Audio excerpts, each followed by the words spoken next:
Assalamualaikum sahabat UMKM. Hari ini spesial banget ya Bang Fajri. Kita tuh berbincang-bincang singkat aja ya, berbincang ringan seputar UMKM tentunya ya.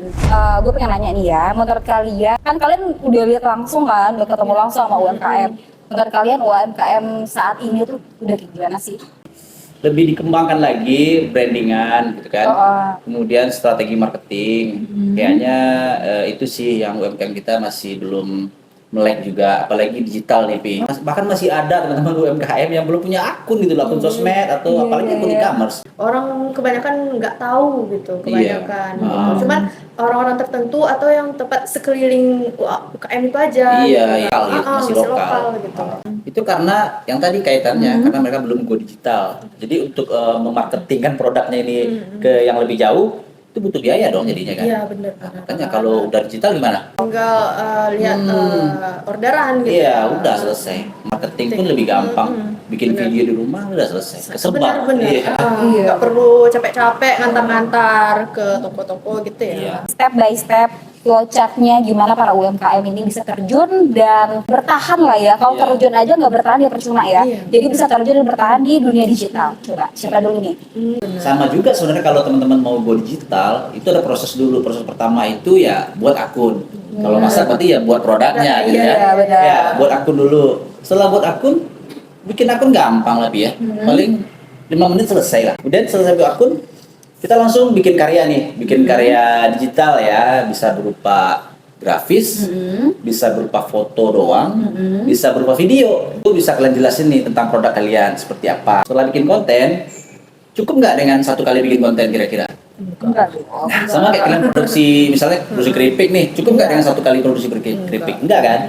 Jadi harus continue teman-teman, harus berulang Anda ya. Intinya harus komit, terjadwal, bikin kontennya 1 per hari, setiap hari gitu. Itu minimal ya, satu Minimal hari 1 ya. konten per hari, udah cukup 1 konten. Kalau misalnya gue pengen 5 konten gimana? Boleh, kalau sanggup boleh. Iya, tapi kan kalau misalnya gue bikin 5 atau 6 itu nggak akan merubah algoritma atau apa kan. Jadi konten gue nanti jangan-jangan akun gue di ban atau gimana enggak ya? Nah, satu konten jaraknya 1 jam posting lagi. Kalau nggak bakal langsung di ban itu. Iya, ada Nah, ban. dianggap konten spam teman-teman. Kan kita bikin konten 5 sehari. Iya. Apakah harus beda-beda atau boleh sama aja? Dari segi kalau Manda nanya dari segi aturan, itu nggak ada aturannya ya, bebas. Tapi kalau yang bagus mana nih Bang gitu ya? Iya, bagusnya mana? Kalau gitu, menurut Bang? gue yang bagusnya ya continue. Jadi step by step. Mungkin Step by step. konten pagi bikin lagi masak dulu. Iya. Konten siangnya bikin pengemasan. Konten tiganya bikin mungkin ngantar produk atau jualan gitu ya. Gitu, Ya, yang keempat mungkin bahas apa lagi nih? Nah, yang keempatnya mungkin ada pembahasan lain tapi masih seputar produk kita ya. Jadi maksudnya di situ kita ada ngegantung kebutuhan orang gitu loh. Makanya setiap konten itu kita harus mikirin connection people-nya apa. Jadi kita bikin konten, kira-kira apa sih yang dibutuhin orang dari konten ini gitu. Nah, bikin konten masak. Mungkin di sana kita bisa selipin edukasinya. Goreng kerupuk harus kayak gini ya teman-teman ya, biar lebih crispy. Jadi ada tipsnya. Ya, ada yang bisa diambil orang lah. Nggak cuma sekedar nonton doang. Bener. Nanti di konten yang kedua tadi apa? Pengemasan. Nah, mungkin di sana kita juga kasih sedikit saran atau edukasi. Gimana sih packaging yang bagus? Salah satu daya tarik supaya orang pengen follow kita gitu. Karena dia tuh punya dapat inspirasi, dapat ilmu. Jadi mereka, gue follow nih karena kita kasih sesuatu yang memang bisa berisi ya, ada value juga. Ada sih beberapa UMKM ya. Gue udah sering konten kok, udah tiap hari gue konten nih, udah banyak segala macam nih tiap hari gini. Tapi tetap aja penjualan gue sepi, nggak ada perubahan, bahkan nggak ada yang beli gitu. Kalau menurut lo gimana? Ngonten udah rajin gitu ya, udah 5 per hari kontennya. Tapi produk nggak laku juga, Kalau saya bukan ahli juga, tapi mungkin berdasarkan pengamatan beberapa tahun belakangan ini bergelut di dunia sosmed, mungkin kurang tepat sasaran teman-teman ya, kurang tepat sasaran. Jadi kita perlu nentuin target market. Misalnya kalau kita jualan keripik, target kita siapa nih? Misalnya keripik buat orang yang suka liburan gitu ya. Nah, kita bisa sesuaikan iklannya seperti apa, kemudian kemasannya seperti apa. Nah, kemudian ada orang yang kita jualnya keripik pedas nih. Nah, kita nyasarnya orang yang suka pedas pastinya. Nah, itu kita tuangkan dalam ide konten kita gitu. Nah, kemudian kemasan juga itu sangat mempengaruhi. Misalnya nih, target market kita itu orang yang suka traveling, touring dan segala macam yang jalan-jalan lah Nanda. benar. Jadi mungkin kita bisa bikin kemasan yang Ada travel pack gitu loh. Iya, travel pack. Jadi Iya, di sini. Nah, benar, itu kita benar. tuangkan dalam ide konten. Ini lucu Jadi banget ya benar-benar. ya. Bener-bener. Jadi intinya konten itu sesuaikan dengan target yang mau kita sasar, teman-teman. Untuk sederhananya kayak gitu, Pi. Nanti lengkapnya bisa kita lanjutin lagi nanti. Iya. Nah, jadi target market itu penting, teman-teman ya. Sedikit ya, yang penting juga itu kualitas gambar. Jadi kalau benar, untuk benar banget, kita ngambil video apa segala macam, tapi kita juga harus perhatikan itu Kualitas. kualitas gambarnya. Jangan sampai blur, jangan sampai buram. Kalau bisa itu nggak harus kameranya bagus, nggak harus pakai iPhone ya bang. Yang penting penerangan, lighting dan segala macamnya. Cahayanya. Bisa diakal-akalin pokoknya ya. Tuh. Yang paling penting juga akun ya bang Fajri ya harus rapi ya. Oh iya. Akun harus rapi, terus dibedakan tuh mana yang akun jualan sama mana yang akun pribadi. Oh, bener-bener. Biar supaya menarik juga orang buat follow. Iya kan? Iya. Oke, terus nih kita lanjut ke manajemen keuangan. Ini salah satu hal yang penting juga. Dan orang sering banget nih di manajemen keuangan yang nggak bagus, ya akhirnya gulung tikar ya kan. Iya, Jadi banyak. makanya kalau menurut Nanda nih, gimana manajemen keuangan seharusnya? Gimana ya? Kadang kan ada UMKM nih yang datang kan cerita-cerita gitu kan. Kebanyakan mereka itu gak ada space gitu. Kayak misalnya mereka pendapatan hari ini gitu, nggak ada mereka pisahin misalnya ini untuk modal diputar lagi sama pendapatan. Jadi kayak kepake semua gitu Oh, iya, uangnya iya. gitu kan. Jadi nanti lama-lama kok nggak ketemu ya untungnya, atau nanti udah nggak ada lagi modal untuk ngeproduksi lagi. Nah, itu kebanyakan UMKM kita itu masih bermasalah masalah yang itu gitu. Iya, Jadi iya. emang kita tuh emang harus ada space misalnya berapa modal gitu, berapa pendapatan kita sebulan, Iya, berapa benar-benar. modalnya gitu. Dan harus dihitung juga, kayak jarang dihitung tuh yang kayak gini Kak, misalnya air, gas gitu, jarang Oh, iya, iya.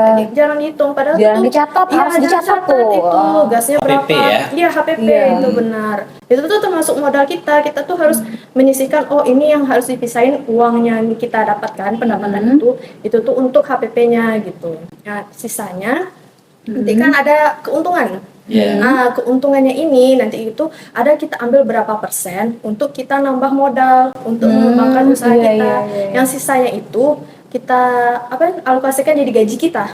Iya. Bagaimanapun kita berusaha kan, kita buat usaha tuh untuk dapat gaji gitu. Jadi kita harus ada budgetingnya tuh gaji kita gitu. Nah, gitu. Mungkin bisa ditambah oleh Bang Fajri gitu kan. Jangan mentang-mentang kita yang usaha, ambil duit seenaknya ya. Iya, benar. Kita harus tentuin gaji juga ya. Iya, ada gaji Iya. kita gitu. Hasil usaha kan kita berusaha gitu. Jadi kita tentuin gaji kita itu seberapa, walaupun Iya. kita pemiliknya Iya, langsung. kan. benar. Ya mungkin mau nambahin aja sedikit dari yang udah dijelasin Manda.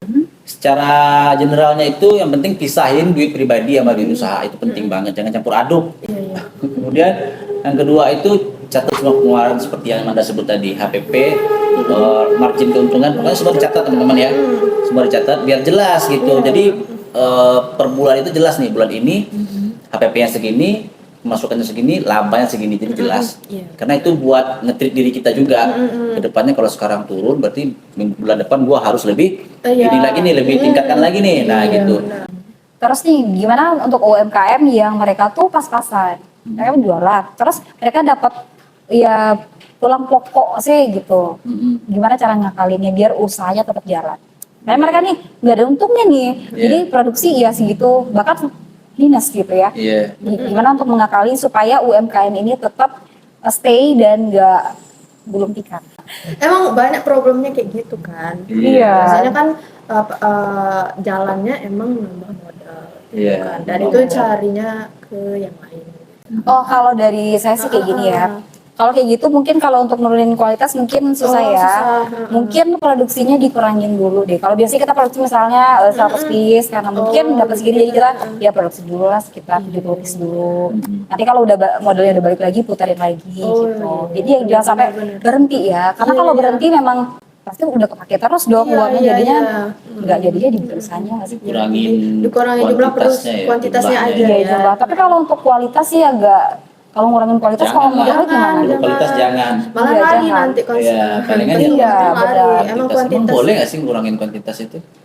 Maksudnya lu ngurangin kuantitas itu, lu nanya nih ya, Iya. bingung juga sebenarnya. Iya. Ngurangin kuantitas berarti dari segi jumlah.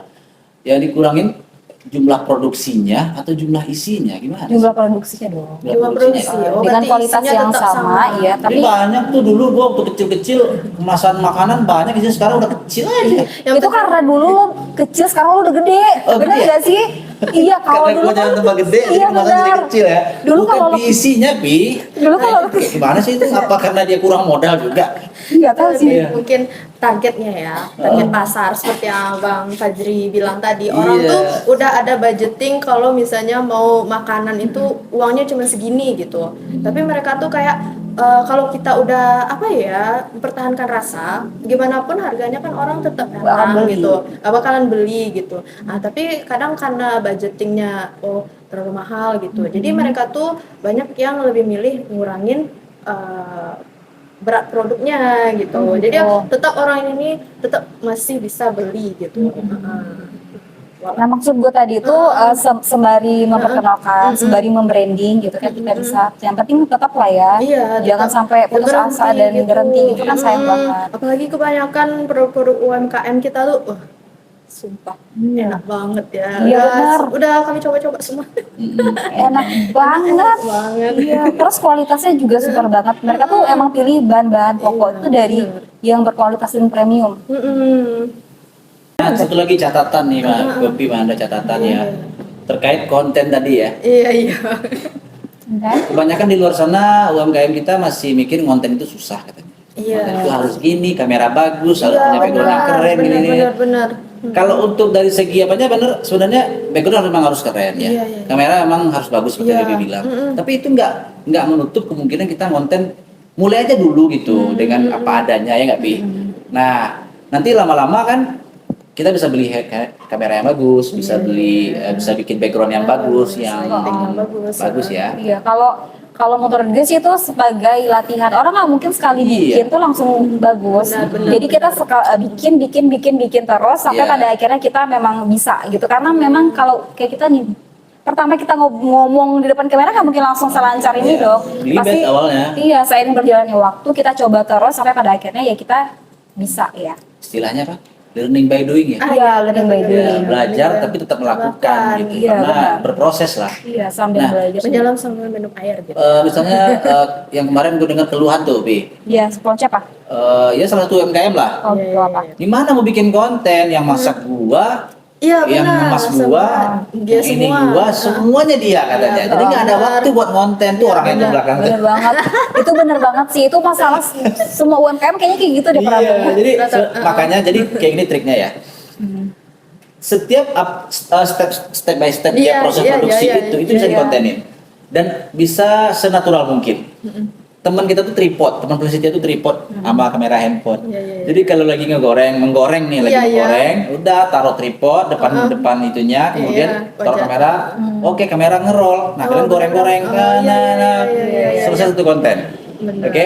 Kemudian nanti konten kedua ya ngemas, lagi proses pengemasan, taruh tripod, taruh kamera, udah natural aja, nggak perlu yang dibuat-buat Iya, gitu iya, loh. iya, Kadang-kadang si viewers ini penonton itu Mandapi iya, iya. suka konten yang emang natural banget kayak Iya, gitu. iya, Ada iya. ASMR-nya gitu loh. Iya, iya. Kedengaran Bunyi-bunyinya, suaranya, suara iya. goreng Kedengaran suara gitu kan, penggorengan. enak Nah, gitu. itu enak dengeran teman-teman. iya, Jadi iya. nggak ada alasan nggak ngonten sih sebenarnya ya. Tapi konten kayak gitu tuh memang untuk orang-orang yang ini ya, yang tidak menjaga apa namanya tuh? Untuk orang-orang yang bukan privasi banget gitu loh. Iya. Iya kan? Tapi kalau misalnya orang yang privasi banget tuh kayak male gitu kan. Iya. Mungkin bisa di tangannya aja gitu Iya. ya. Tangannya aja. Mungkin tangan yang face nggak usah, mungkin Iya. yang bagian bawahnya. Kalau yang masih malu kelihatan wajah seperti Iya. yang Amanda bilang, Iya, kelihatan tangannya tangannya aja Iya, bisa. Iya. bener-bener. Tapi kalau berbicara seperti itu sebenarnya, kalau kita udah komit untuk bikin konten, sebenarnya urat malunya udah dipotong. Iya, harus diputus.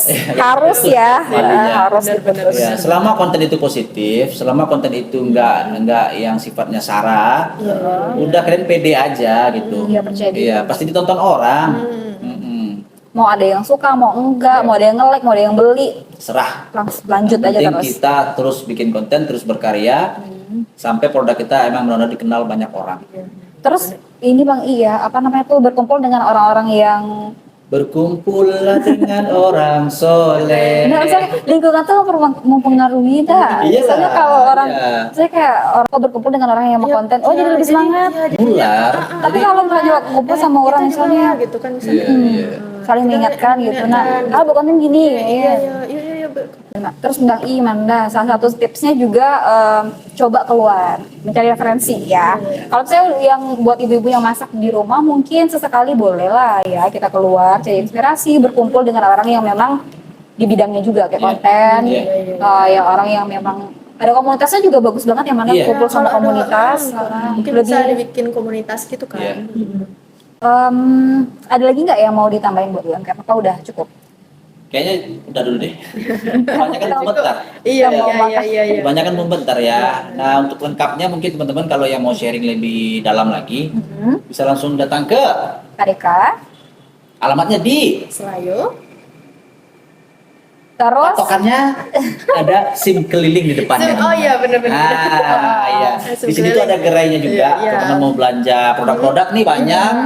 Kalau untuk makanan tuh di belakang kamera ya, nggak kelihatan ya. Nah Iya. ini untuk produk-produk tekstil, kria, anyaman ada di sini semua. Terus untuk para UMKM yang mau nitipin makanan dan Ya. usahanya juga bisa langsung aja ke Gerai Oleh-oleh Kabupaten Solok. Di sini. Tempatnya di sini ya. Di BPS Layo teman-teman ya. Ada bypass Selayu. Ya.